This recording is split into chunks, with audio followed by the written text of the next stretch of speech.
What's up, friends? Alex Kapitko here, and this is the Centered from Reality podcast. It's been about 10 days, I think, since I've done an episode, so it's good to be back. Still here in California, so pardon the blank void behind me. I'll be back to my flag-themed space pretty soon. For those that are just listening, nothing's new. But anyways, I was not going to put out an episode till Monday, but I decided I'm going to, so here I am. Apologies for being off, but I was back in the Tahoe area, and I just needed a little break. I told myself I wasn't going to read the news, I wasn't going to watch the news, I wasn't going to do anything news related.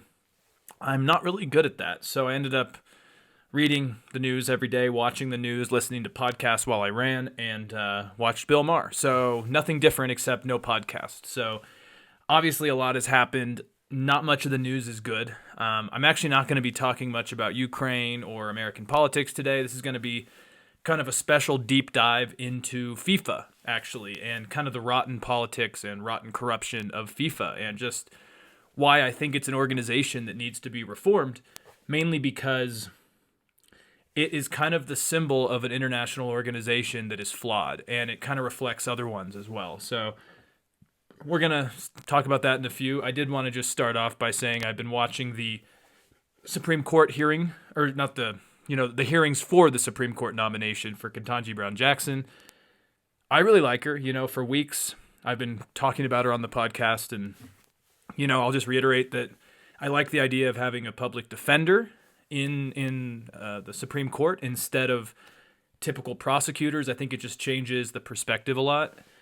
But God, I haven't really watched a lot of these hearings, but I've seen the highlights, and it just reminds me how stupid some of our elected officials are. I mean, Lindsey Graham, he voted actually to confirm her last year to the D.C. Circuit Court, I believe. And now he's asking her on a scale of 1 to 10, how religious are you? What religion are you?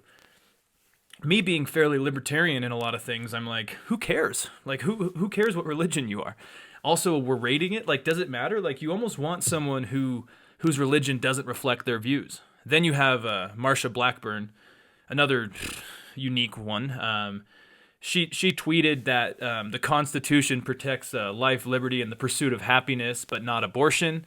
Talking about, she's very anti-abortion. And Justin Amash, a great libertarian, he tweeted back, he's like, you should at least know that that's actually the Declaration of Independence, not the Constitution. And why are all of a sudden Republicans being so focused on government being involved in these things? And it's a good question. It seems like the Republican Party is becoming more authoritarian, or at least believing in big government when it comes to issues like gender, abortion, gay rights, etc. And a true libertarian, or a true party that's not for government intervention, should not be for those. But, the contradictions are all out there.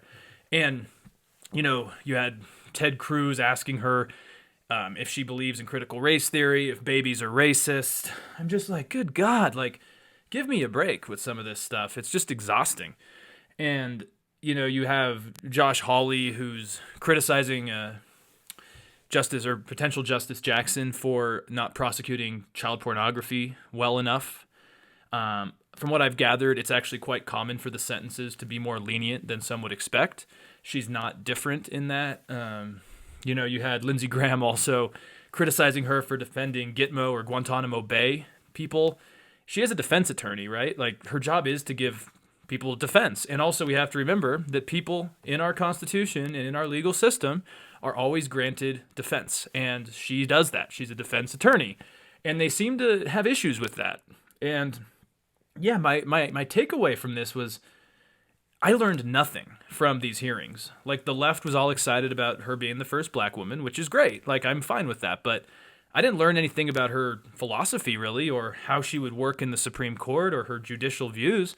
All I learned was that, one side is happy that she's a woman, so basing, the identity politics side of it, and the other side was just focused on smearing her. And it just shows me how, inept our politicians are. But I guess when our society is pretty inept in a lot of ways, I guess it doesn't really surprise me.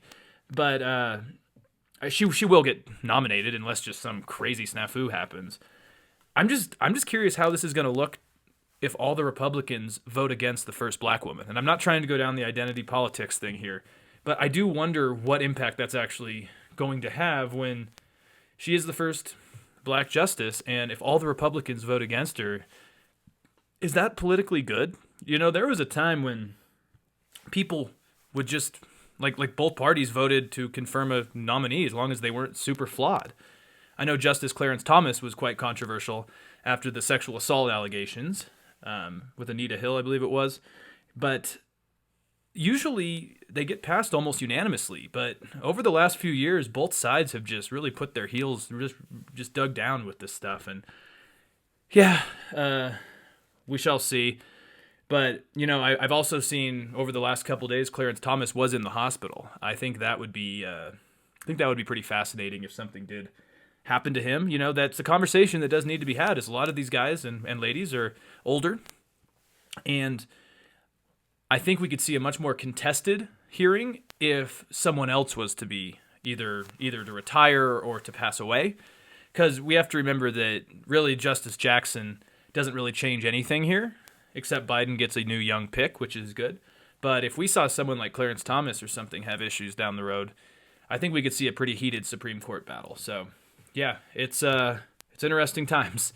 I also would just add, before we get into the meat of this, that I started watching Servant of the People. That's that show with Vladimir Zelensky, where he plays a history teacher. He's recorded ranting about politics and how they're broken in Ukraine, and the rant goes viral. He becomes the surprise president, to his dismay and the dismay of the elites in Ukraine. And the rest is kind of basically just a pretty funny sitcom. I actually really liked it. It's funny, and it does give an interesting look or perspective into what life is like in Kyiv. Now, I found it useful just to really get a perspective of what life is like on the ground, though it's a TV show, obviously. But I do think it's kind of strange that Netflix put it out now. This is not time for profits. It's not time for games. So the timing is a little strange, and I've seen a lot of people have said it's not the most opportune time for that. So, but if you do want to see what Ukraine is like, what Zelensky is like as a comedian, maybe give it a watch. Anyways, those are just kind of my opening little thoughts here to get us going.